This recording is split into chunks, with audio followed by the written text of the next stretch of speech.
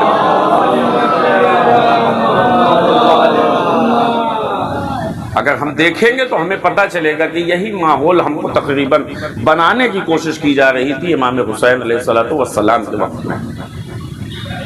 امام یہ جو نکل رہے ہیں مدینے سے، امام کو کوئی مشکل ہے مدینے میں رہ کر نماز پڑھنے میں. اتنے بھی برے وقت نہیں آئے کہ بنی ہاشم کی موجودگی ہے، مولا عباس کی موجودگی ہے اور کوئی مدینے میں گھس کر امام حسین علیہ السلام کو قتل کر لے گا. نہیں، ایسی بات نہیں ہے. لیکن جو ایک ماحول بن رہا تھا یزید کی طرف سے اور بنو امیہ کی طرف سے، اس ماحول میں اسلام کی اصل روح مسخ ہوتی جا رہی تھی، اسلام کی اصل شکل کو بدلا جا رہا تھا. امام نے کہا ضرورت ہے کہ کچھ کیا جائے. امام کو بلایا گیا کہ دربار میں آئیے، تو ساتھ میں عبداللہ ابن عمر بھی موجود ہیں. انہوں نے پوچھا کہ آپ کو کیا لگتا ہے کیوں بلایا گیا ہوگا؟ تو امام نے کہا مجھے لگتا ہے کہ حاکم شام کا انتقال ہو گیا، وہ اپنے انجام کو پہنچا ہے، اور معلوم ہوتا ہے کہ یزید تخت نشین ہو چکا ہے اور ہمیں بیعت کے لیے بلایا جا رہا ہے۔ امام کو لگتا ہے اور احتمال ہے یہ امام سامنے والے کے لیے کہہ رہے ہیں، ورنہ امام کو معلوم ہے باقاعدہ طور پر۔ انہوں نے کہا کہ آپ کا کیا ارادہ ہے؟ کہا نہیں ہم تو نہیں جائیں گے، لیکن امام نے کہا نہیں ہم جائیں گے، اور سامنے سے پہنچے امام، جا کر گفتگو ہوئی۔ امام نے بالکل صاف صاف بات کی۔ امام نے ایک جملہ کہا، کہتے ہیں کہ یہ جو مسائل ہیں یہ رات کی تاریکی میں نہیں کیے جاتے، بلکہ صبح ہونے دو، مسجد میں آنا، ہم بھی ہوں گے، دوسرے افراد ہوں گے، تم بھی آنا، پھر فیصلہ کر لیا جائے گا کہ کون کس کی بیعت کرے گا۔ امام نے یہ بات کہی اور فوراً اس بات کو قبول کر لیا، لیکن جیسے ہی آواز امام کے کانوں تک پہنچی کہ امام کو یا تو بیعت ابھی لے لو یا قتل کر دو، امام نے کہا کون قتل کرے گا، کس میں اتنی جرأت ہے، کون مجھے قتل کر سکتا ہے؟ مولا عباس اندر داخل ہوئے اور امام حسین مولا عباس کو لے کر باہر چلے گئے۔ یہاں کے بعد سے چیزیں بدل گئی۔ اس واقعے کے بعد اب چیزیں بالکل بدل چکی ہیں۔ امام گھر آئے، اب جو امام کے چہرے کا رنگ تھا وہ بدل چکا تھا۔ جناب زینب نے چہرہ دیکھتے ہی پوچھا بھیا کیا بات ہے؟ امام نے کہا زینب اب ہمیں وطن چھوڑنا ہوگا، سامان سفر تیار کرو، اب ہم سفر پر جا رہے ہیں۔ جیسے ہی جناب زینب نے یہ جملہ سنا، آمادگی شروع ہوئی، تیاریاں کی جا رہی ہیں اس لیے کہ مدینے سے جانا ہے۔ تو وقت آیا کہ جب امام حسین علیہ السلام کا قافلہ آمادہ ہو گیا، جانے کے لیے تیار ہو گیا، ایک مرتبہ راوی کہتا ہے میں نے دیکھا کہ عماریاں سجائی گئی تھی، تمام افراد ساتھ میں تھے، بیبیاں ایک ایک کر کے عماری پہ سوار ہو رہی تھیں۔ جب بھی کوئی بیوی سوار ہونے کے لیے آتی تھی تو کبھی علی اکبر آگے بڑھ کے سوار کرتے تھے، کبھی قاسم آگے بڑھ کے سوار کرتے تھے، کبھی عباس آگے بڑھتے تھے، لیکن میں نے دیکھا کہ حسین اپنی جگہ کے اوپر بیٹھے ہوئے تھے۔ اچانک میری نظروں نے دیکھا کہ خود حسین کھڑے ہو گئے۔ ادھر حسین کا اٹھنا تھا کہ ادھر سے عباس بڑھے، ادھر سے علی اکبر بڑھے، تمام بنی ہاشم ایک ساتھ آگے بڑھے۔ امام حسین علیہ السلام قریب پہنچے، میں نے فوراً پوچھا کہ یہ کون بیوی ہیں کہ جن کے آنے کی وجہ سے یہ ماحول ہے؟ تو بتانے والے نے بتایا کہ یہ علی کی بڑی بیٹی زینب ہے۔ اس کیفیت کو ذہن میں رکھیے اور 11 محرم کی اس کیفیت کو یاد کر لیجئے۔ جناب زینب سوار ہونا چاہتی ہیں، جناب علی اکبر پھوپھی کا بازو پکڑیں گے، مولا عباس اپنے زانوں کے اوپر پیر رکھوا کر سوار کریں گے، امام حسین علیہ السلام سہارا دیں گے تو زینب سوار ہوگی۔ یہ کیفیت ہے، اور یہی 11 محرم ہے کہ جب جناب زینب کبھی دائیں دیکھ رہی ہیں، کبھی بائیں دیکھ رہی ہیں۔ ایک بھتیجا ہے جس کے ہاتھوں میں ہتکڑیاں، پیروں میں بیڑیاں ہیں، آگے بڑھے۔ تمام بیویاں سوار ہو گئیں، یہ قافلہ آگے بڑھنے لگا۔ آپ جانتے ہیں کہ اس قافلے کی روانگی کے وقت حسین کی ایک بیٹی ابھی گھر کے اندر موجود ہے، جسے جناب صغرا کہا جاتا ہے۔ جناب صغرا نے اپنی تعین کوشش کیا کہ میں بابا کے ساتھ جاؤں۔ علماء نے بیان کیا کہ جناب صغرا کو نہ لے جانے کی وجہ یہ ہے کہ جناب صغرا بیمار تھی، لیکن بعض علماء بیان کرتے ہیں کہ جناب صغرا کو اس لیے نہیں لے گئے کہ جناب صغرا ہو بہو فاطمہ کی شبیہ تھی۔ امام نہیں چاہتے تھے کہ میری ماں کا چہرہ لوگوں کے سامنے آئے، چونکہ امام کو معلوم تھا کہ جو بیویاں جا رہی ہیں ان کے ساتھ کیا ہونے والا ہے۔ اب یہ کتابوں میں تو نہیں ملتا، لیکن یہ فطری چیز ہے جو میں اپنی جانب سے کہہ رہا ہوں۔ اگر صغرا کو حسین نے منع کر دیا کہ صغرا تم نہیں جاؤ گی، تو جب باپ سے بات نہیں بنتی تو پھر ماں سے کہا جاتا ہے، اگر ماں باپ بات نہیں بن پاتی تو پھر بھائی سے کہا جاتا ہے، اے اکبر تم کہہ دو بابا مجھے ساتھ لیتے چلے، اے اکبر تمہارے بغیر ہم کیسے رہیں گے، سب جا رہے ہیں مجھے کیوں نہیں لے جاتے، اے اکبر بابا تمہیں بہت چاہتے ہیں، اگر تم کہہ دو گے تو انکار نہ کریں گے، لیکن ہائے کہ اکبر کیا کریں، خاموش کھڑے ہوئے ہیں، اے بہن صغرا کیا کروں، بابا کے حکم کے آگے مجبور ہوں، میری اپنی جسارت نہیں ہے، میری ہمت نہیں ہے کہ جسارت کر سکوں۔ عزیزو جناب صغرا خاموش ہے، جناب اکبر خاموش ہے، جناب صغرا نے کہا اے اکبر کم از کم اتنا کر دو کہ ہم سے وعدہ کرو کہ جب حالات سازگار ہوں گے تو ہمیں لینے ضرور آؤ گے۔ جناب علی اکبر نے کہا بہن اس کا وعدہ رہا کہ اگر حالات سازگار ہو گئے تو ہم تمہیں لینے ضرور آئیں گے۔ لو عزیزو جناب صغرا نے قافلے کو الوداع کہہ دیا، لیکن ہائے جیسے ہی قافلہ کچھ قدم چلا تھا کسی نے بتایا آقا صغرا گھر کے باہر آ گئی۔ حسین نے قافلہ روک دیا، صغرا کیا بات ہے گھر کے باہر کیوں آ گئی؟ اے بابا چلے جائیے گا، آخری مرتبہ میرا بھیا مجھے دکھا دیجئے، میرے اصغر کی مجھے زیارت کرا دیجئے۔ جناب علی اصغر کو لایا گیا، جناب صغرا کے ہاتھوں میں دیا، آغوش میں جناب صغرا نے لیا، بھائی کو بہن نے پیار کرنا شروع کیا۔ اصغر مسکرا کے صغرا کو دیکھ رہے ہیں، بار بار بیویاں چاہتی ہیں کہ صغرا سے اصغر کو لے لیا جائے، لیکن اصغر تمام بیویوں کی طرف دیکھ کر پھر صغرا کی لپٹ جاتے ہیں، جانا نہیں چاہتے کسی کی طرف۔ صغرا مطمئن کھڑی ہے کہ میری گود سے میرے بھیا کو کون لے گا، لیکن ہائے جیسے ہی حسین آگے بڑھے صغرا 2 قدم پیچھے ہٹ گئی۔ بابا اصغر اپنے سے آ جائے تو لے جائیے۔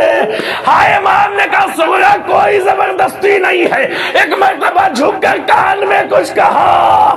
اصغر نے حسرت سے صغرا کو دیکھا، پھر ایک مرتبہ پلٹ کر حسین کی طرف باہیں پھیلا دی۔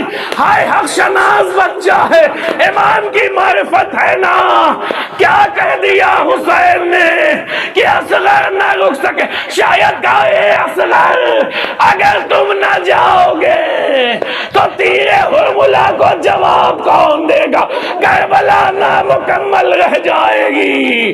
اصغر چلے گئے، صغرا ماتم کرتی رہی، ہائے میرا بھیا، ہائے میرا شہزادہ۔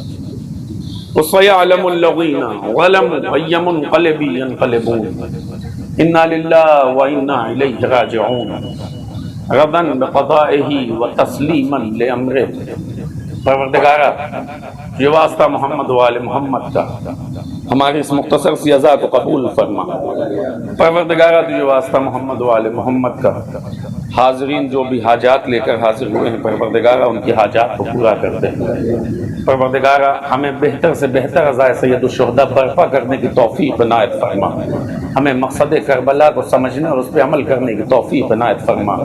پروردگارہ تجھے واسطہ محمد و آل محمد کا ہماری آنکھوں سے نکلنے والے آنسوؤں کو رومال زہرا صلوات اللہ علیہ میں جگہ مل جائے، یہ توفیق عنایت فرما۔ پروردگارہ تجھے واسطہ محمد و آل محمد کا شیعان حیدر کرار دنیا میں جہاں کہیں ان کی جان مال عزت آبرو کی حفاظت فرما۔ دشمنان اسلام دشمنان تشیع دنیا میں جہاں کہیں ہوگا قابل ہدایت نہیں ہے تو انہیں نیست و نابود فرما۔ پروردگارہ تجھے واسطہ محمد و آل محمد کا علماء کرام مراجع اعظام کا سایہ ہمارے سروں پہ باقی رکھ، حرم ہائے مقدسہ کی حفاظت فرما۔ پروردگارہ منتقم خون امام حسین حضرت حجت کے ظہور میں تعجیل فرما، ہم سب کو ان کے آوان انصار میں شمار فرما۔ ربنا تقبل منا بهذا القلیل انک انت السمیع العلیم برحمتک یا ارحم الراحمین۔